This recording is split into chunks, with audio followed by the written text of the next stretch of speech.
Welcome back to Wheel to Mobile Robots. So far what we have seen is actually like the dynamic model. In the sense we started from kinematic and dynamics, we have ended till now. So now we are actually like moving very close to a real side. We assume that the sensors are actually like available for everything, including navigation and what you call localization. So in that sense what we are actually trying to see how to actually like make the control, or you can say how to make the robot in a controlled manner. So in the sense the controlled manner for general robotics will come in a very broad, but here we are talking about the mobile robot. So in the sense the motion control is the important aspect. So we will see how the you call wheeled mobile robot can do with motion control. So in the sense this particular lecture would be giving an idea. So what is robot motion control and what are the types and how each type we would be addressing, and in other sense, so how we can actually like make the closed loop. Okay. So in that sense what one can see, like we will actually like move forward. So in the sense this particular lecture would be talking about very simple aspect where we will be talking about the introduction to a robot motion control. Then we will see what are the trends have come in the what you call robotic research. Then we will see what is motion control, what is different from other than this, and then what are the types and how we will actually like take forward. So in the sense we will brought the some of the concerns related to that. So in the sense, so when we talk about robot motion control in general, it is actually like we all know like it is also like one kind of automation, but the automation is not straightforward. For example, if I call automation, the robotician will not call automation until they see a robot. For example, you take a banking sector, you go to online banking. So whenever you open online banking, you can see in the bottom or the top somebody would come as a chat box. So it's we call chatbot. So that is also automated. You click something, it's like a frequent asked question, so it will take up somewhere, right? So it is actually like automatically directed, but this motion control is not that way. What that means? So it is actually like very close to that, the moving parts of the machine in a controlled manner. So that is what we call motion control, in the sense you have the motion, that motion you are actually like making in a controlled sense, or you can say controlled manner, or you call the desired motion we are achieving. Okay. So that is what in the other way around, in a desired way we are trying to achieve. So if you are fulfilling this, then that is what we call motion control. So if that is the case, so it would be involved several things, but what generally we can see, it is a open loop to become a closed loop. Whereas the forward dynamics to inverse dynamics is nothing but a open loop control, but here it is actually like inverse dynamics to motion control as a closed loop. In the sense you will actually like measure what is actual and what is actually like given, and then you will correct it. Okay. So that way. So in the sense what one can see, so since it is mobile, you can say mobility device, so then you will see that what is actual path. So this path can be, you can say, time driven. So in the sense it is time driven means it is actually like time dependent or time independent. So in the sense the path is nothing but actually like I can write as a simple you call curve, or the other path is actually like given as something like function of t. Okay. So if it is actually like function of t, that path what we call trajectory, but if the path is actually like constant, so then it is a path. For example, you take a path, for example I assume that you know probably the you can say Delhi capital to Delhi IIT. You imagine there is a IIT at Delhi, and you know the railway station at New Delhi station. So now if I actually like mark that, for example this is IIT Delhi and this is what your station, I mark it. So what this is actually like not time dependent, right? It is just a route. Now you are giving that route just as a desired to the robot. You are not defining what time, what sentence or what segment you have to stay, then that is actually like what you call path. But if you are saying that every segment you are saying that, so this is T1, this is T2 and this is T3, like that you are saying that, so at 5th second you should be here and 10th second you should be here, then you are what you are doing it, you are giving the path along with the time dependency. So that is what you call trajectory. So now we are talking about both, in the sense path plan, you can say path following and as well as trajectory tracking. So in the sense what one can come, So not only position error, if you are talking about trajectory, then there would be coming as a velocity error. So that is what we are trying to address. So in the sense what you are trying to give, so you would be giving a motion profile and some of the target position. So this particular robot supposed to follow that. Some cases the trajectory also you need to create for your given motor or actuator, or sometime even you have to create a trajectory for the robot. For example, so this is what your robot location and you want to stop in this manner. Okay. So this is the given and this is the final. For example, you assume that this is a parking lot, you need to park. So then what you will do? So it is a start and end point. You know, like some of the drivers, for example, you know, like in the car parking of the hotel or in a probably a big crowded layout. So it may take time to park, right? Even you have to actually have a very narrow path, you would take to you can say forward and backward. So in that sense you will not define the time, right? So that is what you need to see. So in that sense what one can see, the robot architecture is chosen with the optimal design parameter. That is not enough, that is what I want to put it here. So what that means, so the robot performance is actually like not only depend on the mechanical architecture, it would be impact its you can say performance with the help of controller. The controller performance or the controller influence is definitely impart the overall performance of the robot. In that sense what one supposed to know, you have to actually like design both in optimally. You have a very rigid you can say a sophisticated mechanical architecture, but your controller is actually like very conventional which is sluggish, then also you cannot achieve the desired one. Or you have a intelligent control with learning based, but your system is actually like collapsible or non-stable, then also you have a problem. Very simple example, you take a 2-wheel robot and you take probably 4-wheel a Magnum robot. The 2-wheel robot with a long rod, then the stability is one of the critical thing, right? So you have a proper planned detailed you can say mechanical design you made and everything is proper, but your controller is actually like not able to taken out the stability aspect, then it is gone, right? So in the sense what one supposed to know, the robot architecture is not a mechanical alone, it is actually like consist of the controller aspect, that is what we need to know. So if that is the case, what will come into a dynamic model? You have derived the dynamic model, but with a very simplified way, right? So in the sense robot also very similar to all engineering application, it is very you can say impossible or very difficult to obtain the exact dynamic model. Very simple case you can take, the wheel rolling friction you cannot exactly model it, because the wheel rolling friction will change the environment to environment, even that you cannot actually like model it very closely. Second thing is, although you design the vehicle, you assume that it is supposed to be 40 centimeter by 20 centimeter and you assumed everything is very proper, you call solid model is giving you can say proper mass and inertia, but your system fabricated, right. So when you do fabrication, then you may expect some kind of uncertainties, right. If that kind of uncertainty, how you will address? One more addition thing, when you talk about the robot is moving, so what you can see, the robot is playing in a real time environment. So then what would be inevitable or inevitable? So the robot would be end up with external influence. The external influence I call a disturbance. For example, your mobile robot is moving on a probably ground, just imagine. So there is a football players playing, so now the football also can come and hit.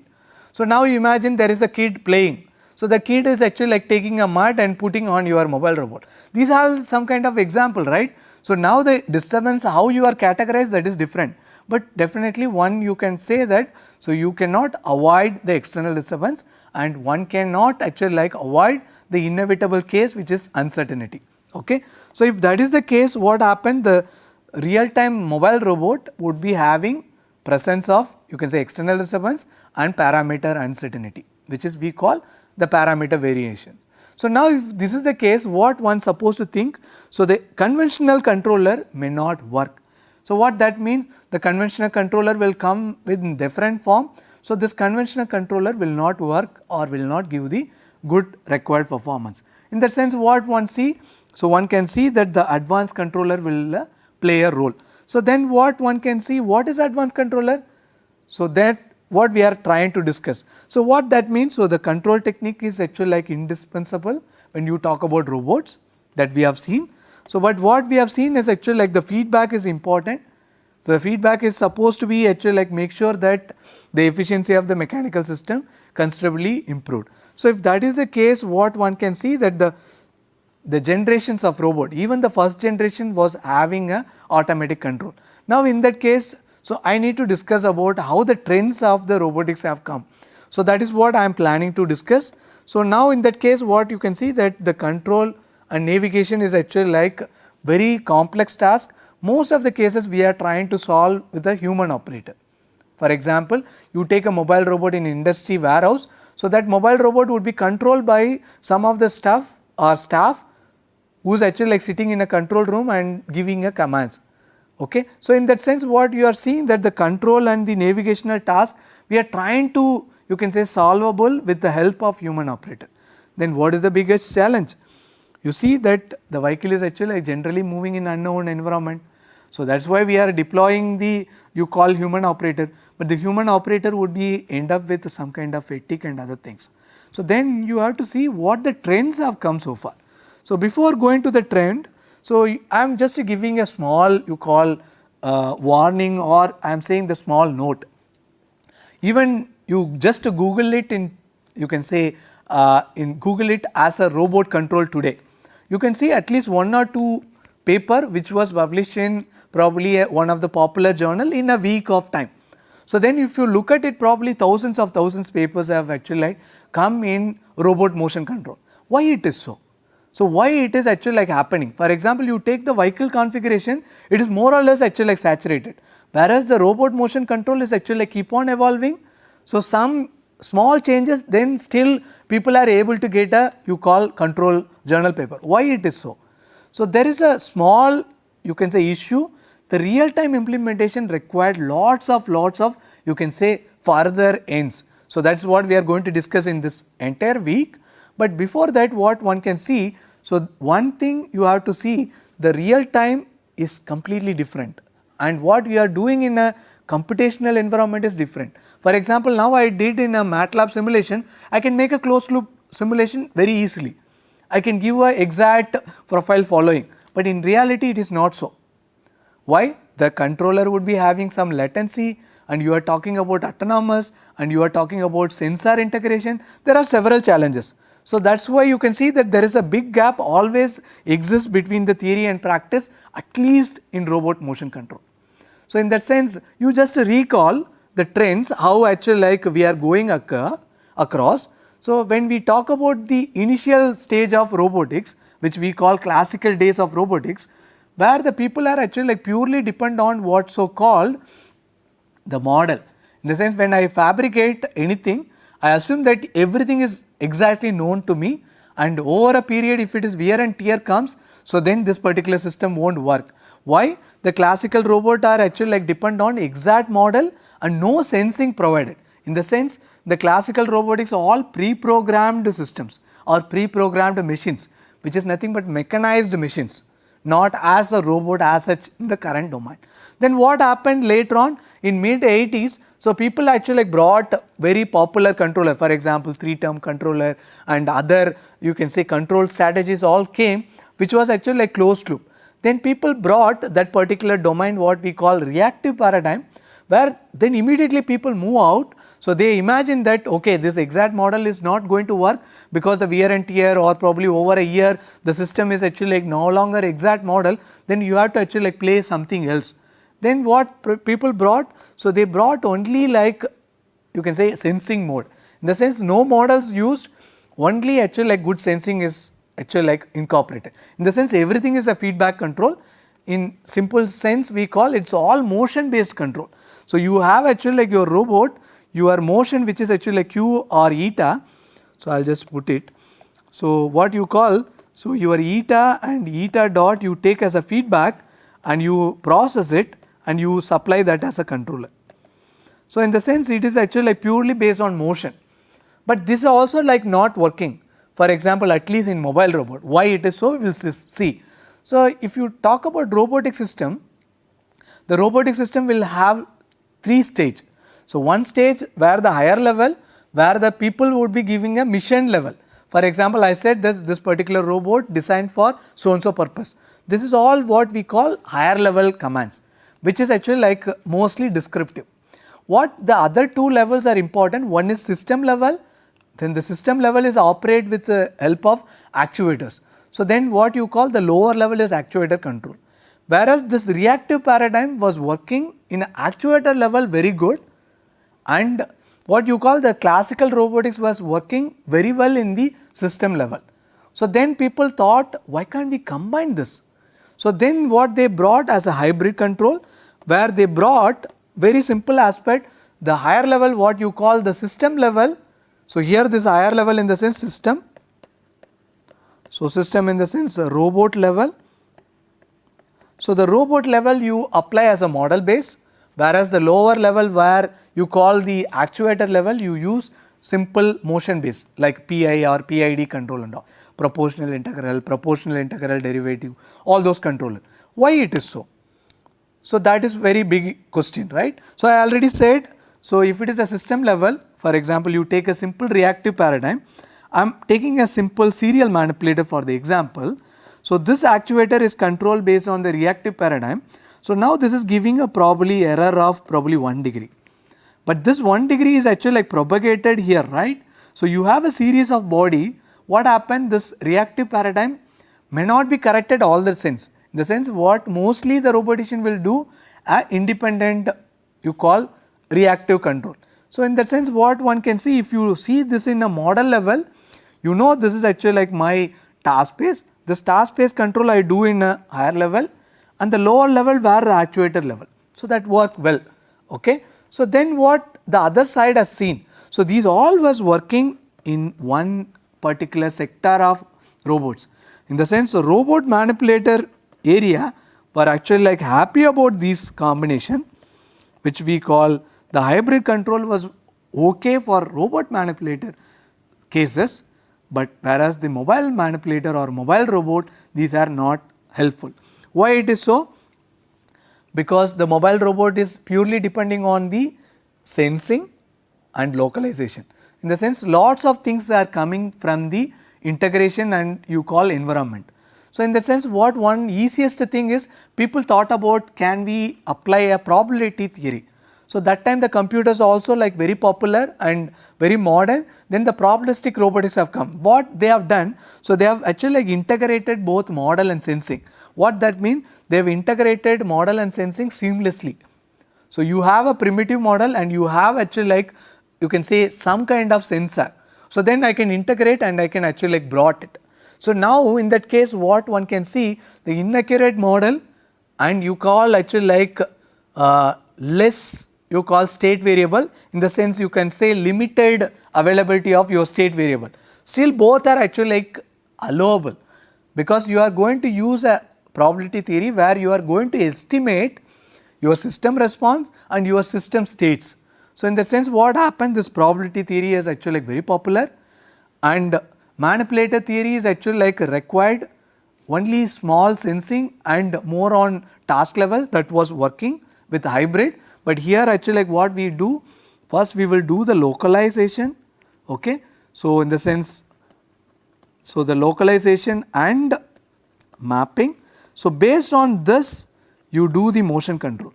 So that is why we are using the probability theory, where we use several filters. Filter means nothing but a estimator or predictor, that was working.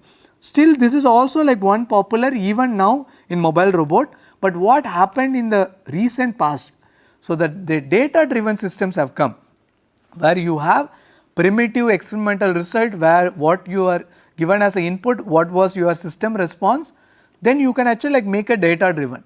So even the data driven was there in olden days in the form of knowledge base, what they call neural network.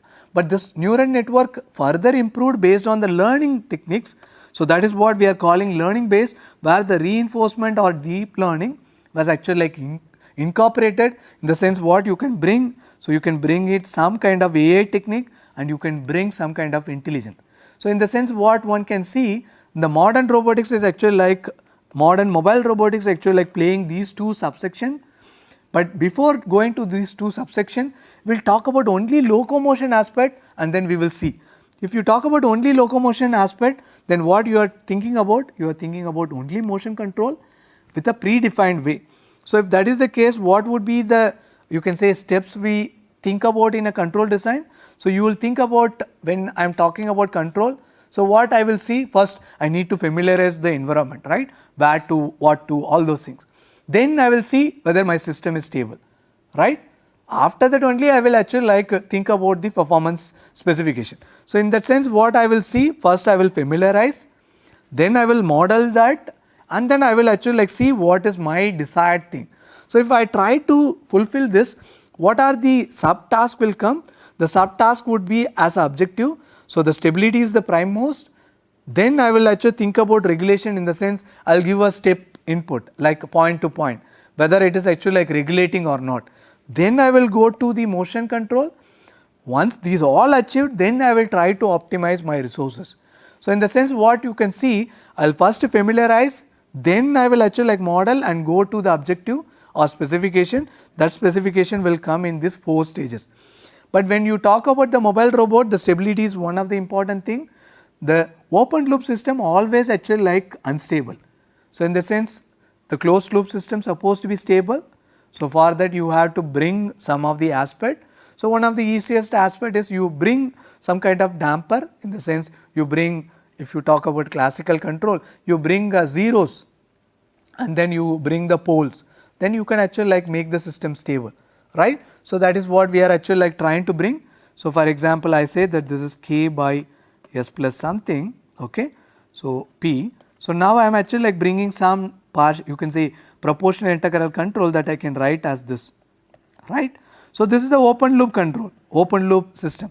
Now I make it closed loop. What happened? This k into s plus 1 as a part of what you call the closed loop poles. So then the closed loop pole will actually like make the system stable.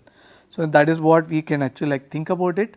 And why the open loop system is unstable? You know, like it is a second order system, and mostly you will get this some k equal to or k1 equal to 0. If you think about a classical control, most of the things very simple. You take a ball and put it in a, you can say, surface, and you apply force F. So what, that F equal to ma, right. So you take in a Laplace transform, this is f of s, and this is actually like m, and this is s squared capital S of s. So if I write this, so you can see that s squared is f by m, right. So it is actually like unstable system, right. So that is what we are actually like looking at in the overall perspective. So now we will move a little again. So what are the types we can think about in the motion control? So one of the major classification based on, so what you are actually like going to give. So whether you are trying to make only a feedback or you are taking your model. So in the sense, what you can say, model free and model based. So the model free, what usually we call as a motion based, and the other one is what you call a model based control. So this is what we are actually like seeing, the model based and motion based. So that is what we are actually like trying to see. The model based is actually like easy in several bases, because this is actually like efficient as long you have accurate model. Whereas the motion based is actually like very easy to implement, but what happened, this would be actually like end up with slow or poor tracking performance. So this is the way we can actually like see, and you can say in the coming lecture we will see the other types, and then we will see one of the type in detail, okay. So what we have seen in this particular lecture, we were talking about what is robot motion control, how this robot motion control can be, you can say, implemented in real time, and how this robot motion control can be broadly classified based on what you call model. So if you have a model in your hand and you use, then that is called model based, and you are using purely without any model and you are purely depend on feedback, then you call motion based. So these are the two different cases we have seen, and the further classification along with one specific example we will see in next case, next lecture. Until then, see you, bye.